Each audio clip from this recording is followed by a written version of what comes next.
నమస్తే. నా పేరు కృష్ణంరాజు వివిఆర్. ఆంధ్రప్రదేశ్ అసెంబ్లీ ఫలితాల పట్ల సర్వత్రా ఆసక్తి, ఉత్కంఠత నెలకొని ఉంది. అయితే ఈ ఫలితాలతో పాటు కుప్పం నియోజకవర్గంలో ఫలితం ఎలా ఉండబోతోంది అన్న అంశం ఆసక్తికరంగా మారింది. ఎందుకు కుప్పం గురించి అంతగా ఆలోచించాలి? అంత ఆసక్తి ఏమిటి అంటే, కుప్పం నియోజకవర్గంలో దాదాపు 35 సంవత్సరాలుగా చంద్రబాబు నాయుడు గారు శాసనసభ్యుడిగా ఉన్నారు. అక్కడే ఆయన 14 సంవత్సరాల పాటు ముఖ్యమంత్రిగా కూడా ఎన్నిక కావడానికి కుప్పం నియోజకవర్గం కారణమైంది. ఇటువంటి కుప్పం నియోజకవర్గంలో ఆయన ప్రభావం ఎలా ఉంది అంటే, ఆయన ప్రభావం అలాగే ప్రాభవం కూడా ఆ నియోజకవర్గంలో క్రమంగా క్షీణిస్తూ వస్తుండడంతో ఆ నియోజకవర్గం పట్ల రాష్ట్ర వ్యాప్తంగాను అదేవిధంగా దేశవ్యాప్తంగాను ఆసక్తి నెలకొని ఉంది. ఈ ఎన్నికల్లో ఆయన కుప్పం నుంచి గట్టెక్కుతారా అంటే, కొన్ని స్పష్టమైన సంకేతాలు ఏమిటంటే, అక్కడ ఆయనకు గడ్డు పరిస్థితి ఎదురైనా ఆశ్చర్యపోనక్కరలేదు. ఎందుకంటే కుప్పం నియోజకవర్గం నుంచి ఆయన 35 సంవత్సరాలుగా ప్రతినిధిగా ఉన్నప్పటికీ ఆ నియోజకవర్గంలో అనేక సమస్యలు అట్లాగే ఉండిపోయాయి. ఇప్పటికీ కూడా అక్కడ తాగునీటి సమస్య ఉంది. పేదరికం అనేది బాగా వెనుకబడిన నియోజకవర్గాల్లో కుప్పం నియోజకవర్గం ఒకటి. అక్కడ గతంలో చంద్రబాబు నాయుడు గారు ప్రచారం కోసం ఇజ్రాయెల్ టెక్నాలజీ అని చెప్పి వ్యవసాయ రంగంలో ప్రవేశపెట్టానని చెప్పి వందలాది కోట్ల రూపాయలు తగలేశారు. తర్వాత ఇంటింటికి పాడి ఆవులు అని చెప్పి ఇచ్చారు. అవి ఇప్పుడు ఎక్కడ కనిపించడం లేదు. ఫలితంగా కుప్పం నియోజకవర్గంలో పేదరికం తగ్గకపోగా ఇంకా పెరిగింది. అంతేకాకుండా ఈ ప్రాంత ప్రజలు పొరుగునే ఉన్న తమిళనాడు, ముఖ్యంగా కర్ణాటక, దాంట్లో బెంగుళూరు వలసలు ఇప్పటికీ వెళుతూనే ఉన్నారు. ఆశ్చర్యకరమైన విషయం ఏంటంటే, కుప్పం నుంచి బెంగళూరుకి పుష్ అండ్ పుల్ ట్రైన్ ఉంటే నిత్యం వందలాది మంది కుప్పం ప్రాంతీయులు బెంగళూరుకు ఉపాధి కోసం వెళ్తున్నారు. ఇప్పటికీ కూడా బెంగళూరు ప్రాంతంలో ఏటీఎంలు అలాగే అపార్ట్మెంట్లో ఉండే వాచ్మెన్ అందరిలో అత్యధికులు ఈ కుప్పం ప్రాంత వాసులే. అంటే కుప్పం ప్రాంతంలో మీకు ఉపాధి కూడా లభించటం లేదు, వ్యాపారాలు లేవు. ఫలితంగానే వేలాది మంది ఇప్పటికీ కూడా నిత్యం పక్కనే ఉన్న కర్ణాటక లేకపోతే తమిళనాడు వెళ్ళి వస్తూ ఉన్నారు. అంటే ఆ ప్రాంతం అనేది అభివృద్ధికి ఏమాత్రం నోచుకోలేకపోయింది. అయితే ఆసక్తికరమైన విషయం ఏంటంటే, జగన్మోహన్ రెడ్డి గారు అధికారంలోకి వచ్చిన తర్వాత వ్యూహాత్మకంగా కుప్పంపై ప్రత్యేక దృష్టిని సారించారు. ఆ ప్రాంత బాధ్యతను సీనియర్ మంత్రి రామచంద్రారెడ్డి గారికి అప్పచెప్పారు. అంతేకాకుండా ఈ కుప్పం నియోజకవర్గంలో గత 5 సంవత్సరాలుగా దాదాపు 4,000 కోట్ల రూపాయల సంక్షేమ పథకాలు డైరెక్ట్గా కానీ ఇండైరెక్ట్గా కానీ ఏ రూపంలో అయినా కానీ అక్కడ దాదాపు 4,000 కోట్ల రూపాయలు అక్కడ ఖర్చు చేశారు. దీంట్లో కొన్ని అభివృద్ధి పనులు కూడా ఉన్నాయి. గతంలో ఎప్పుడు కూడా ఇంత పెద్ద ఎత్తున కుప్పం ప్రాంతంలో సంక్షేమం కానీ అభివృద్ధి కానీ జరగలేదు. ఈ కుప్పం నియోజకవర్గాల్లోని మొత్తం కుటుంబాల్లో దాదాపు 85% కుటుంబాలకు జగన్మోహన్ రెడ్డి గారి సంక్షేమ పథకాలు నేరుగా అందాయి.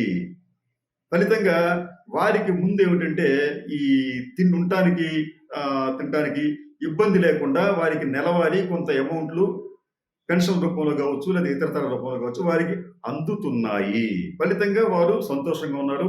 ఈ సంతోషాన్ని వారు 2021లో జరిగిన స్థానిక సంస్థల ఎన్నికల్లో చూపించారు. ఆ ఎన్నికల్లో తెలుగుదేశం పార్టీని కుప్పం ప్రజలు దారుణంగా తిరస్కరించారు. ఎట్లాగంటే మీకు 2021 స్థానిక సంస్థల ఎన్నికల్లో ఈ కుప్పం మున్సిపాలిటీలో 25 వార్డులు ఉంటే దాంట్లో 19 వార్డుల్లో వైసీపీ వారే గెలిచారు. టీడీపీ కేవలం 6 వచ్చాయి. అంటే మరి ముఖ్యమంత్రిగా పనిచేసిన చంద్రబాబు నాయుడు గారు ప్రాతినిధ్యం వహిస్తున్న ఆ కుప్పం మున్సిపాలిటీలోనే చంద్రబాబు నాయుడు గారి పార్టీకి గట్టి ఎదురు దెబ్బ తగిలింది. అలాగే 89 పంచాయతీలకు గాను 69 పంచాయతీల్లో వైసీపీ గెలవగలిగింది. టీడీపీ కేవలం 20 పంచాయతీల్లోనే గెలవగలిగింది. అలాగే ఎంపీటీసీ సభ్యుల్లో 63 మంది అక్కడ వైసీపీ తరపున గెలిచారు. అంటే వైసీపీ అనేది స్థానిక సంస్థల ఎన్నికల్లో తమ ప్రభావాన్ని చాలా గట్టిగా చూపించింది. అయినప్పటికీ కూడా చంద్రబాబు నాయుడు గారు పెద్దగా మేలుకున్నట్లు లేదు. దీనికి తోడు వైసీపీ వారు చేసిన ఒక వ్యూహాత్మకమైన చర్య ఏమిటంటే కుప్పం నియోజకవర్గంలో ఉన్న దొంగ ఓట్లు దాదాపు 25,000 దొంగ ఓట్లను తొలగించడంలో వారు సఫలమయ్యారు. ఈ దొంగ ఓట్లు ఎలా వచ్చినాయి అంటే నిజానికి ఈ కుప్పం ప్రాంతానికి చెందిన వాసుల్లో చాలామంది పొరుగునే ఉన్న తమిళనాడు, కర్ణాటకలో ఉంటూ అక్కడ ఓటు నమోదు చేసుకున్నారు. కుప్పంలో కూడా ఓటు నమోదు చేయించారు తెలుగుదేశం పార్టీ వారు. ఎన్నికల సమయంలో సాధారణంగా ఏమిటంటే ఈ ఈ ప్రాంత ప్రజలు ఇక్కడ ఓటు వేసి మళ్ళీ అక్కడ ఓటు వేయటం, లేదా అక్కడ ఓటు వేసి ఇక్కడ ఓటు వేయటం లాంటివి చేశారు.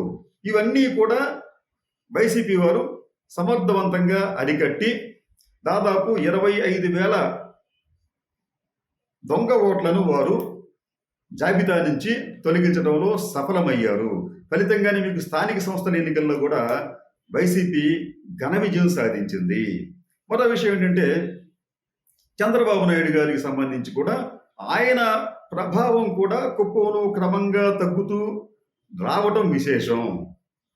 ఉదాహరణకు మీకు 1989లో ఆయనకు దాదాపు 65,687 ఓట్ల మెజారిటీ, అంటే 74.42% ఓట్ల మెజారిటీ ఆయనకి లభించింది. అది క్రమంగా తగ్గుతూ రావడం విశేషం. 2004 వచ్చేటప్పటికి ఆ మెజారిటీ అంటే 65,000 నుంచి 59,558కి పడిపోయింది. ఓట్ల శాతానికి వచ్చేటప్పటికి 70% పడిపోయింది. 2009 ఎన్నికల నాటికి ఈ మెజారిటీ అంటే 59,000 నుంచి 46,066 ఓట్లకు పడిపోయింది. శాతం వచ్చేటప్పటికి 70 నుంచి 61.90% పడిపోయింది. 2014 వచ్చేటప్పటికి ఈ మెజారిటీ కొద్దిగా పెరిగింది. 46,000 నుంచి 47,121% పెరిగింది, ఓట్లకు పెరిగింది. శాతానికి వచ్చేటప్పటికి 61 నుంచి 62.5% పెరిగింది. కానీ ఆ తర్వాత మరీ దారుణంగా 2019 ఎన్నికల్లో చంద్రబాబు నాయుడు గారికి వచ్చిన మెజారిటీ 30,722 మాత్రమే. ఇది 55.18%. అంటే చంద్రబాబు నాయుడు గారి మెజారిటీ 1999లో 65,687 ఉంటే అది గత ఎన్నికలకి 30,722కు పడిపోయింది. అంటే కుప్పం చంద్రబాబు నాయుడు గారికి కంచుకోట కాదు, ఆ కంచుకోట బీటలు వారింది, కుప్ప కూలడానికి సిద్ధంగా ఉంది అని చెప్పి 2021 స్థానిక సంస్థల ఎన్నికల్లో తేట తెల్లమయ్యింది.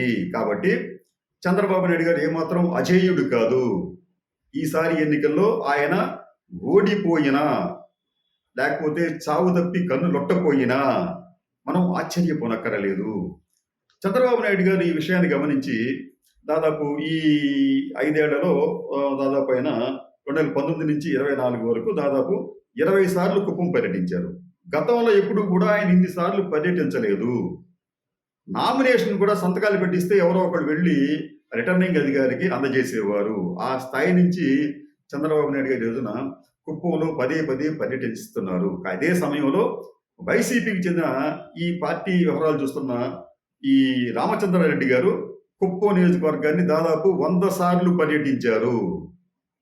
ఆయన ఒక రకం చెప్పాలంటే కుప్పం నియోజకవర్గంలో ఏ ప్రాంతంలో ఎన్ని కుటుంబాలు ఉన్నాయి, ఏ సామాజిక వర్గం వారు ఉన్నారు అని ఆయన నిద్రలో లేపి అడిగినా చెప్పగలిగేంత స్థాయికి ఆయన చేరుకున్నారు.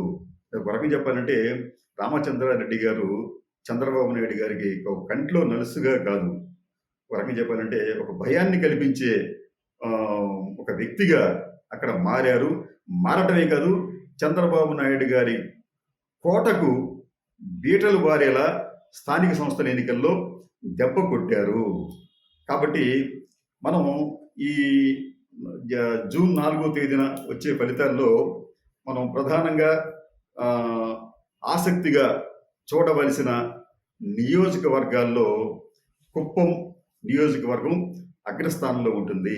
అక్కడ మనం ఇందాక అనుకున్నట్టు ఆశ్చర్యకరమైన ఫలితాలు వచ్చినా మనం ఆశ్చర్యపోనక్కర్లేదు. ఇందాక అనుకున్నట్టు మనం అక్కడ చంద్రబాబు నాయుడు గారికి ఓటమి ఎదురైనా ఆశ్చర్యపోనక్కర్లేదు, లేకపోతే చావు తప్పి కన్నులొట్టబోయినట్లుగా అతి తక్కువ మెజారిటీతో ఆయన గట్టెక్కినా మనం ఆశ్చర్యపోనక్కర్లేదు. ఏది ఏమైనప్పటికీ కూడా రాష్ట్ర వ్యాప్తంగా ఈ నియోజకవర్గం ఒక ఆసక్తిని రేకెత్తించిందనడంలో సందేహం లేదు.